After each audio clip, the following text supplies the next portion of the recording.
Your worst moment on Oh set. gosh. Like the closest that you've been to like, Oh. we had a good run and Bro. and I'm done. Like that. Well, I have one that I can't talk about yet. I'm under a ton of legal NDAs about the stuff that went down.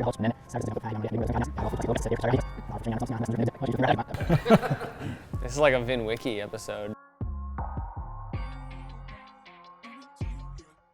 Thanks for joining us. I'm Zach from MotoCrane, and in this video we're sitting down with Mr. Jacob Stevenson from GoldenPeaks Productions to talk about the life and times of someone who is working as a camera car specialist in the industry today. Well, my name's Jacob Stevenson. I started a company back in 2016 called GoldenPeaks Productions. GoldenPeaks really started as like a name and a brand in college that I was going to produce work under and then show it to employers and hopefully get a job. And then it further turned into what it is today, which is a one-stop shop production house with an emphasis in like automotive and vehicle tracking stuff, because that's what we like to do. So we have a lot of clients that have aftermarket parts for vehicles. We do a lot of vehicle-related events. And we do a lot of track time now, which is exciting because that's where I like to be. Everything under the sun that requires motion tracking, I've got my team in-house that helps me with that. I never liked school, but I was raised in a household to say, hey, you should go to college because that's what you do. And I said, yeah, that is what you do. So I remember sitting at home and be like, I don't know what I want to do. I was trying to be like a professional skier, so I had held a camera and like filmed our tricks and made our sponsor videos. So my parents were like, let's go to school for film. I said, that sounds great. And so I ended up at school in actually Northwestern in St. Paul. I went for their electronic media communications with an emphasis in video production. But inside of that, I had to take all sorts of radio and broadcasts and TV and film and short film and all that stuff. So I quickly realized I didn't want to do anything but like commercial work. And so I would just go to on the weekends to car shows with my car, take pictures, take videos, make like these little recaps. And you know, people liked it because they got to see their car on video. Started meeting people, and then those guys were like, hey, I have a tire shop. Like, can we just film something? Like, yeah, it sounds great. And so I actually left Northwestern after 3 years, and that's when I call it like the start point of GoldenPeaks. September 16th, 2016 is like when I registered the LLC. And subsequently, like that same year, I got the letter from college that, hey, your GPA is too low, you can't come back. I said, that's fine. But then you and I got introduced, Alex Bellis introduced us, and I think we got coffee or something. And you were just telling me about this vision, and at that time it was MotoCrane Classic, like was just about to come out. Like that's what I want to do. That's what I need to do what I want to do without me being unbuckled or have the seatbelts around my ankles while I hang out to get those shots, right? Dude, they're... Don't do that. Correct. So then we kind of kept in touch, and when you launched Ultra, you invited me to be kind of a part of that. Let's create some content around it. Let's bring it to our consumers who already have Classic. It was so versatile. So I was like, sold. Like, I will buy an Ultra. I don't know when or how or where, like I know where, but I will buy an Ultra. You approached me probably a year later, 2 years later. He said, Jake, we've got an idea. I want to bring you in and show you what we're making. And I walked in and there was this, and it was Radical. And then you said, have you seen that outside? And it was Hyper.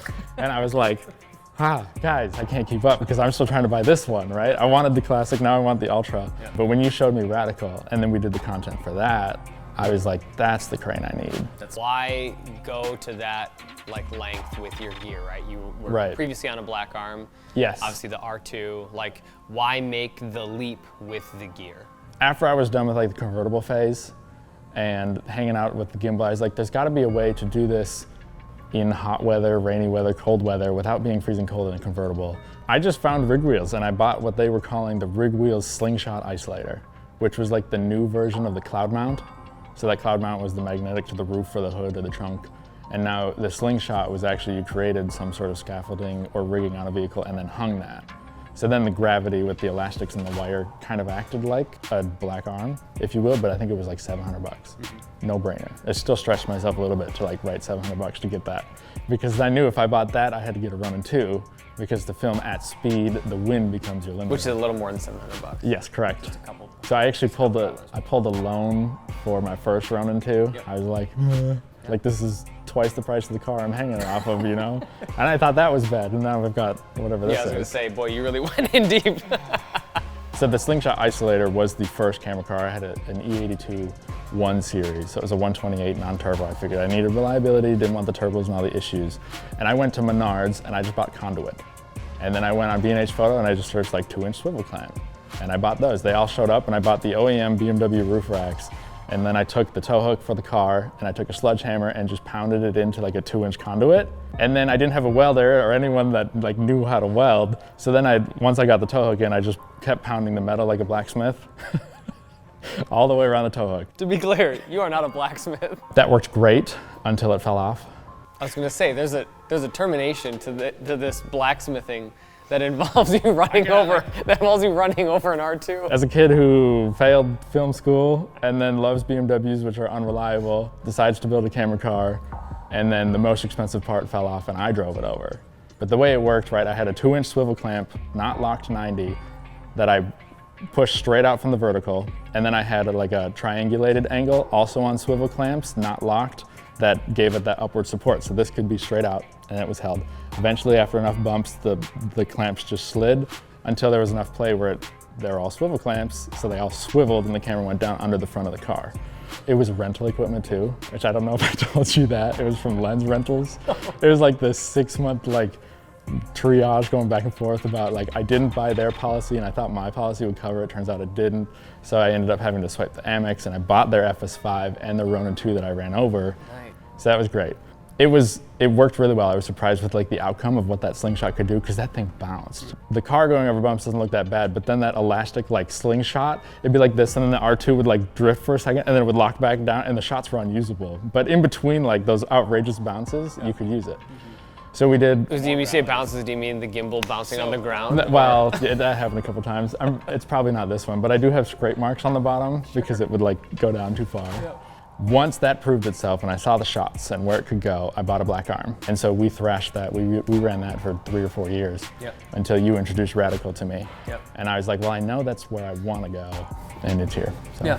So how has your workflow changed now with Radical? Oh, it's so much better. Like 2 years ago, I was gonna approach you and be like, hey, look, I think I can stretch and make this happen because my biggest vehicle tracking work and my challenge was these rallies, because we kind of became like the rally guys. Since we've started Golden Peaks, we've done 27 rallies in the last 6 years. And so the biggest frustration I always had was having to unbolt the black arm from the front, run to the back, bolt it back up while the 100 cars are passing me, and then I have to get in, catch up, and get my shots. Yep.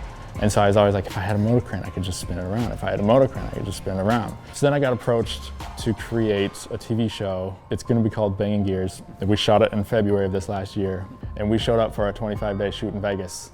And I was like, let's see how this goes. You know, I was expecting like to have some issues, to have problems, things I didn't know, but it's so intuitive and so easy that like once it was built, it's just, you just turn it on and swing around and you turn it off and you go to sleep. Super easy. So we had more issues with red cameras, of course. We had issues with batteries dying and drones were crashing because they were trying to chase these cars. So this became, I thought this would be like a big hurdle, but it was easy.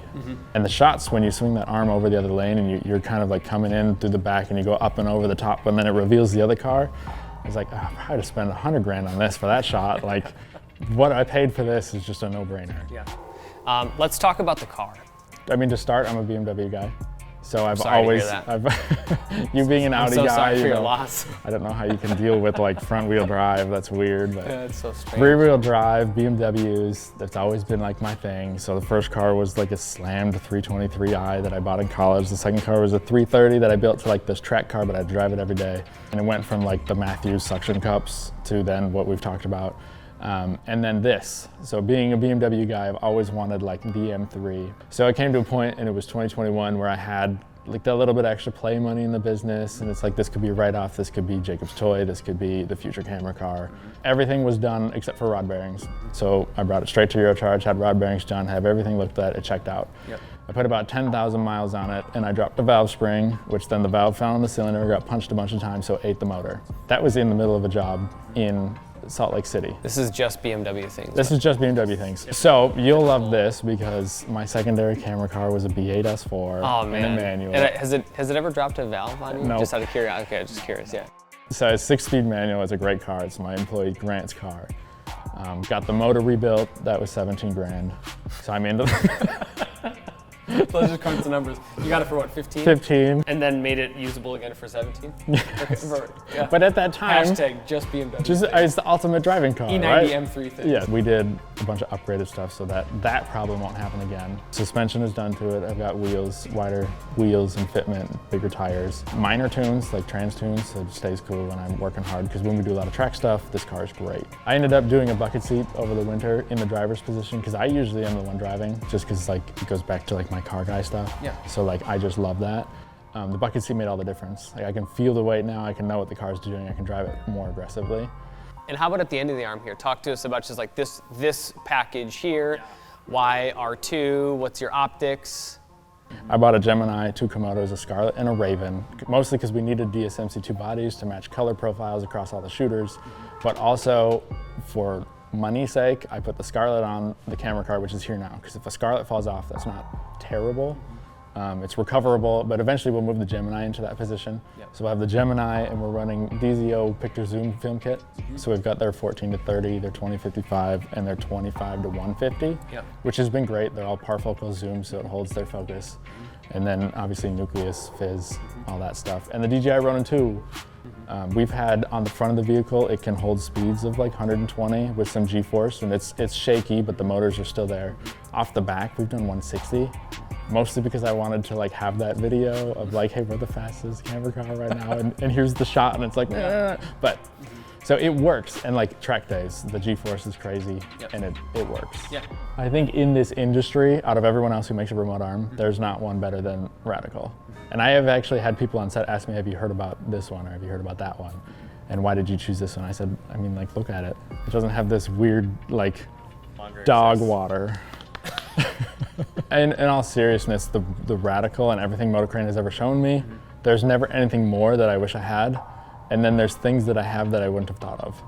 And so in like my opinion, the versatility and the simplicity, I'm very happy with it. Am I the first one to do donuts on dry pavement with the crane on top? You certainly are.